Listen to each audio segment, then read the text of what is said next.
Notre Dame is a power running team. They allow teams to stack the box against them at a pretty high rate. And it works because of the types of running backs that they have. But in the playoffs so far, they've been helped by the defenses that they have faced. Georgia only ranks 46th in yards per attempt allowed with a stacked box. Indiana ranked 78th. So that was a weakness for Indiana. Georgia kind of in the middle of the pack. And even then, they sort of had some success slowing down the Notre Dame running game. Penn State, however, with a stacked box, they rank 15th in the country, allowing just 3.5 yards per attempt. And they're probably even better than that because in this metric, there are certain teams who don't line up with a stacked box all that often. And so their numbers, some of the teams at the very top are skewed by just short yard situations because they don't have a ton of attempts. This is truly one of the best defenses in the country with a stacked box because it's the way they prefer to play. It gets them into trouble in some matchups, but against a team like Notre Dame, they're going to be allowed to stack the box at a high rate. And defensive coordinator Tom Allen likes to play that style of football. He likes to use 3-4 and 4-3 formations a lot. So this is the perfect matchup for them in that respect. I do, however, want to point out if you can force Penn State away from that, if you can force them to spread their defensive out and line up with light boxes, that's a weakness. They only rank 85th in yards per attempt allowed with 6 or fewer men in the box. That has been a problem for them in certain matchups. I don't think that will be the case against Notre Dame. Number one, obviously they like to line up in heavy formations. They run the ball up the middle with their power running backs. That's the offense that works for them. Number two, I don't think Penn State is going to respect Riley Leonard and Notre Dame's ability to challenge them down the field often enough to need to keep two safeties back all the time. So even if they spread them out a little bit with 3 wide receivers, I think Penn State will be able to creep up one of their safeties into the box and protect against the run that way while still defending the spread offensive formation. So Notre Dame just doesn't have quite the right offense to spread Penn State out enough to create problems for them with their run defense. Now, I mentioned Riley Leonard.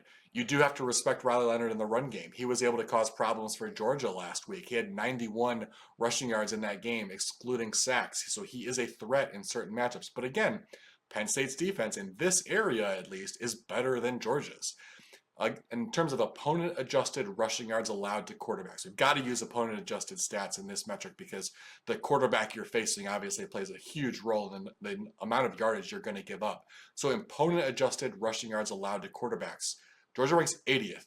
Penn State ranks 17th. Huge disparity. That has been a giant weakness of Georgia this season. We saw it against Haynes King and Georgia Tech just a little over a month ago when Georgia Tech nearly pulled off that upset against them. That type of quarterback gave Georgia problems all season, so it was not a surprise to see Leonard have a big game. It would be a surprise to see him do the same thing to this Penn State defense, especially because he's not really one of those dynamic runners that just sort of no defense can contain. We have seen him slow down at times this season. In fact, we saw him slow down in the playoffs against Indiana. Against Indiana in that game, he only had 36 yards on 9 carries, excluding sacks. They bottled him up pretty good, and Indiana ranks 10th by that metric in terms of opponent-adjusted yards allowed to quarterbacks on the ground. So the right type of defense can contain Riley Leonard because he's more of a power runner. He's not a dynamic runner. So if you've got the second level defenders who can contain that type of player, you can have success. Now, against Indiana, obviously, Notre Dame dominated them on defense. They found other ways to win that game relatively easily. I think that Penn State is going to be able to move the ball. It's a much better offense and a much better well-rounded defense that Penn State has compared to Indiana. So I think ultimately Penn State is able to bottle up Notre Dame in the run game, both with their running backs and their quarterbacks. And if you take that away, I'm not sure Notre Dame has anything left on offense. So I think the Penn State defense really dominates this game, creates a relatively low-scoring game.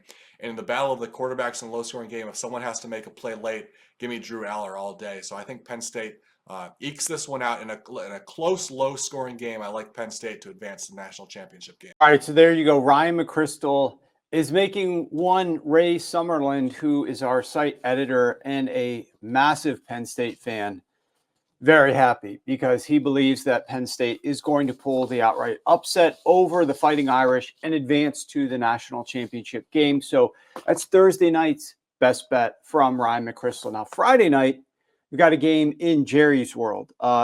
In AT&T Stadium, the quote-unquote Cotton Bowl, is the Ohio State Buckeyes taking on the Texas Longhorns. Now, the Ohio State Buckeyes opened as a heavy favorite of 4.5 points, has been bet up to as high as 6.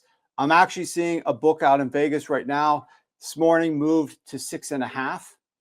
That seems pretty rich, but Ohio State laying 6 at most spots. There's a couple 5.5s out there. I see DK still has a 5.5, but out in Vegas at 6, and one spot has moved to 6.5. Ryan from Ohio, let's see what he thinks. The Ohio State Buckeyes against the Texas Longhorns. Let's get his pick. I'm laying the points and taking Ohio State to win pretty easily in the Cotton Bowl. It probably doesn't get as out of hand as the previous 2 games because Texas does have a pretty good defense.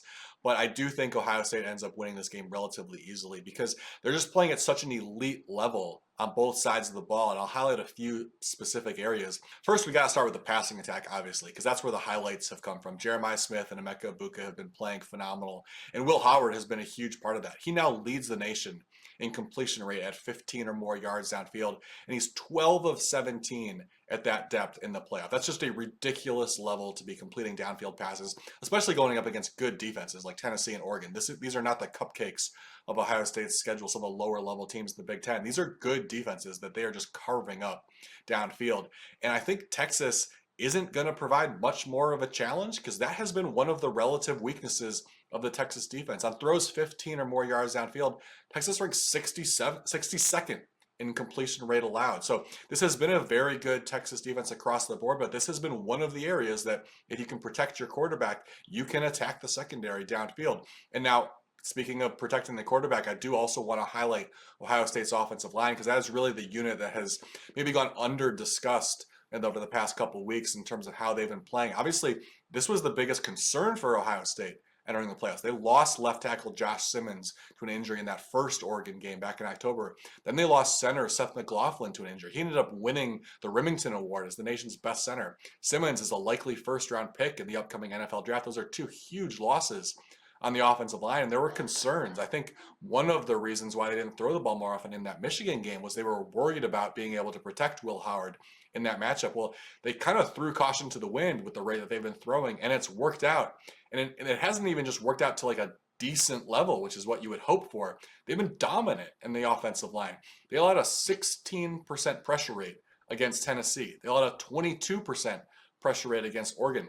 Those are 2 of the 3 lowest pressure rates allowed by any team in the playoffs so far. Both of those defenses have been generating pressure at a rate of 33% or higher against everybody else. So those were truly dominant performances from the offensive line. I think in those weeks of practice leading up to the playoffs, they obviously figured things out, got people more comfortable playing in different positions as they've had to reshuffle some guys on the offensive line during the season. I think that extra practice really helped them out in terms of getting that offensive line to play as a unit, gel together, because it has been the best unit of all the teams in the playoffs so far, which we absolutely would not have expected a month ago.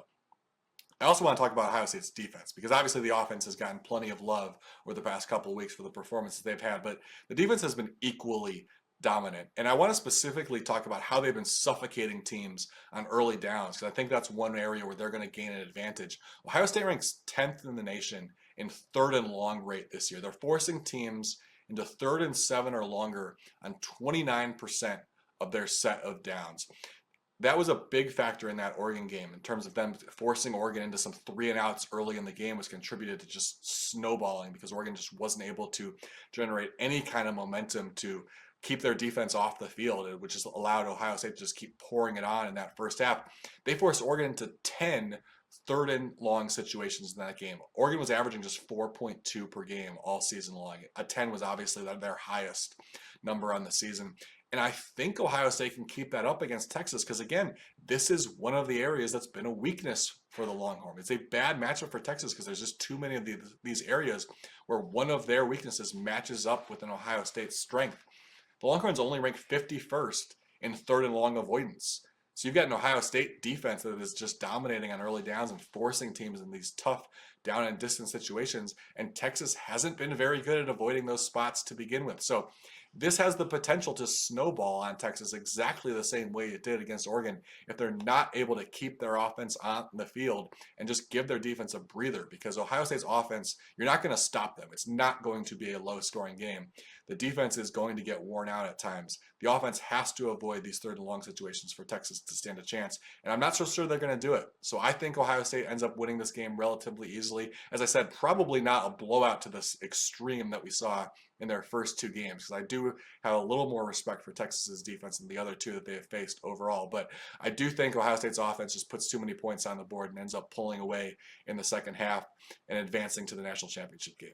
All right, there you go. So Ryan gives you the Ohio State Buckeyes winning semi-comfortably, sound like covering the spread. You could get his full official write-up and pick up on sharpfootballanalysis.com in probably a day or two. I don't know exactly when Ray's going to be publishing it, but my guess would be sometime later today or tomorrow morning. You'll have a detailed analysis from Ryan McCrystal with a pick, his prediction for this national semifinal game. But if Ryan is accurate here with the Penn State, Ohio State, you have a battle of the states. These 2 teams, these 2 states share a common border there between Ohio and Pennsylvania.